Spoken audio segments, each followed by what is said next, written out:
anak kita itu dia diam saja, duduk di samping kita. Ketika ada acara, misalnya ada Om Badut menawarkan, ayo siapa yang mau dapat hadiah, maju ke depan. Tapi anak kita nggak mau, dia sembunyi di belakang punggung kita.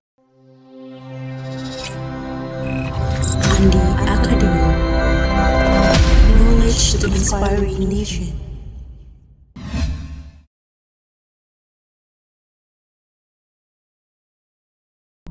Pandemi memang berdampak pada kita semua. Kita jadi orang kuper, kurang pergaulan kan? Banyak diam di rumah. Bukan hanya anak, kita juga merasakan bahwa kita itu jadi orang yang agak asosial begitu ya. Tapi nggak perlu gundah gulana, ayah bunda, anak-anak juga kita terima apa yang terjadi. Karena apa yang kita hadapi ini yang sudah kita lewati bersama itu diizinkan oleh Tuhan. Dan buktinya kita bisa melaluinya dengan baik. Sekarang gimana? Kita harus menyikapi apa yang sudah kita lewati itu. Kita harus mengejar kekurangan kita dalam hal bersosial. Kita kan makhluk sosial kan? Demikian juga dengan anak-anak.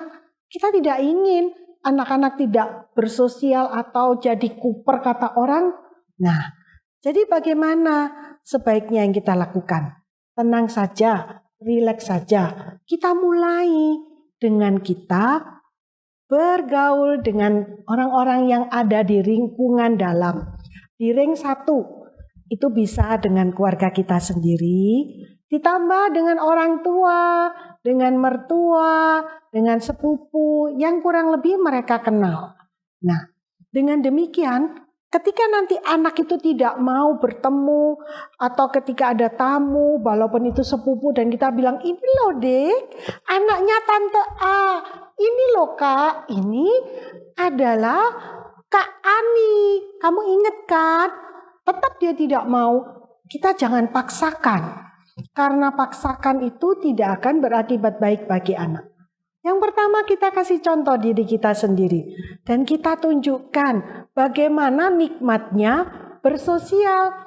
Bagaimana serunya berteman. Ngobrolnya gayeng, bergurau.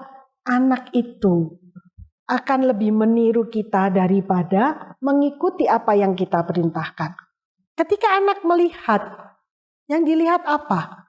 Bukan percakapannya. Yang anak notice dari kita itu adalah bagaimana kita bisa bahagia. Bagaimana kita seru. Bagaimana kita menikmati bergaul dengan orang lain. Anak pasti akan ikut-ikutan. Kemudian bisa dilanjutkan dengan jangkauan ring yang lebih besar. Misalnya dengan teman-teman, alumni, misalnya ketika kita bertemu, kita bawa anak-anak. Kemudian kita mulai bawa ke tempat umum. Walaupun kita tetap memperhatikan protokol kesehatan, tapi bukan berarti kita jadi sangat penakut yang luar biasa yang tidak perlu kan. Nah, dengan demikian, ketika kita mulai menunjukkan kepada anak, bagaimana senangnya bersosial, dia akan mengikuti satu demi satu, langkah demi langkah, sebagaimana kita bersosial dan mulai bertemu dengan orang lain. Kemudian yang kedua yang perlu kita diskusikan dengan anak. Setelah kita selesai, misalnya melakukan pertemuan dengan keluarga, atau ada ulang tahun dari kerabat, kemudian anak kita itu dia diam saja, duduk di samping kita. Ketika ada acara, misalnya ada Om Badut menawarkan, ayo siapa yang mau dapat hadiah, maju ke depan. Tapi anak kita nggak mau, dia sembunyi di belakang punggung kita. Kita tidak mencerca dia, kita tidak memaksa, kita diam saja. Terutama di tempat umum, kita tidak menyuruh-nyuruh atau kita mendorong atau kita menyatakan sebuah kalimat yang tidak menyenangkan. Ayo, udah gede kok masih kayak gini ya, pemalu. Orang tuanya nggak malu, bukan pemalu. Kita bukan golongan orang-orang pemalu. Kenapa sih? Kan kamu udah gede, kan kamu udah kenal. Itu nggak perlu. Nah, Setelah acara itu usai, kita bisa berdiskusi ketika lagi nyantai sore. Tadi kenapa sih Kak dipanggil sama Om Badut untuk ikut main tebak-tebakan di depan kok nggak mau? Kan enak loh, siapa tahu kamu dapat hadiah. Kan Mama tahu kamu bisa menebak dengan baik. Kamu kan udah tahu kan pertanyaannya tadi kan gampang-gampang. Nah, disitulah dengan dialog itu kita mendapatkan alasan anak. Kemudian kita tidak semerta-merta mematahkan setiap alasan yang dia buat. Karena badutnya kelihatan jahat. Misalnya dia mengatakan begitu. Oh gitu. Badutnya kelihatan jahat ya. Nah, coba deh kamu perhatiin. Kalau dengan anak lain dia bagaimana? Jahat beneran apa enggak? Kalau ternyata enggak jahat, ketika ada pertanyaan kedua atau berikutnya, boleh dong dicoba. Kita tanya lagi alasan dia kenapa. Ketika dia tidak mau menyampaikan alasannya, misalnya diam aja. Ya deh, enggak apa-apa. Mama ngerti kok. Lain kali, kalau misalnya kita pergi, atau kalau kita ada acara, adik mau ikut ya. Tuh. Berikutnya, ketika mau akan ada acara, kita harus memberitahu situasi apa yang akan dihadapi oleh anak terlebih dahulu. Istilah kerennya pre-departure briefing. Nah, saya tuh pernah nih menyatakan ini ke anak saya. Saya bilang, Kak, besok sore kita akan ke rumah Tante Linda. Kita akan menengok adik barunya Tante Linda. Nah, nanti di sana itu Mama dengan teman-teman kerja Mama juga. Dan nanti kalau adik di sana, jangan pegang-pegang bayinya Tante Linda ya. Adik boleh lihat saja, tapi jangan dipegang. Kenapa kok nggak boleh dipegang? Karena kan adik bayi masih kecil sekali, dia masih rentan, kulitnya masih sangat halus kan baru keluar dari perut Tante Linda. Terus adik bayi nggak boleh dicium, gitu ya. Nah, ketika kita sudah menjelaskan situasi apa yang akan dihadapinya, itu akan menolong anak supaya anak tahu dia harus bagaimana. Sehingga ketika kita meminta anak untuk maju, bersosial, ke lingkungan baru, bertemu dengan orang baru, anak itu sudah merasa dibantu oleh kita 50%. Dia sudah bisa memfigure out, sudah bisa membayangkan situasi yang akan dihadapi bagaimana.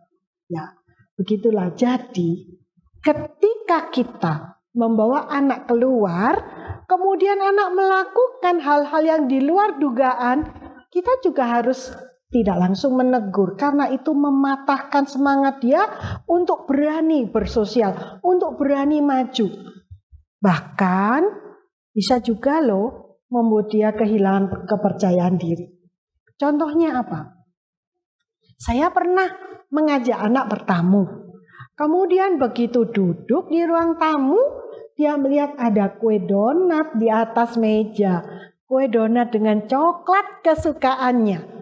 Semerta-merta anak saya yang TKB itu langsung ambil kue donatnya.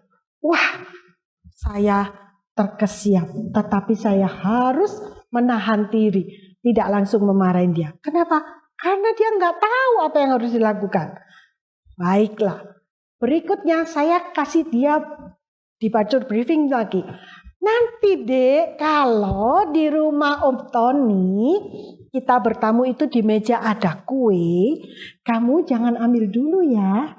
Kamu tunggu sampai Tante Tony menyuruh kamu. Kalau anak itu diberi kata mempersilahkan, dia akan bingung.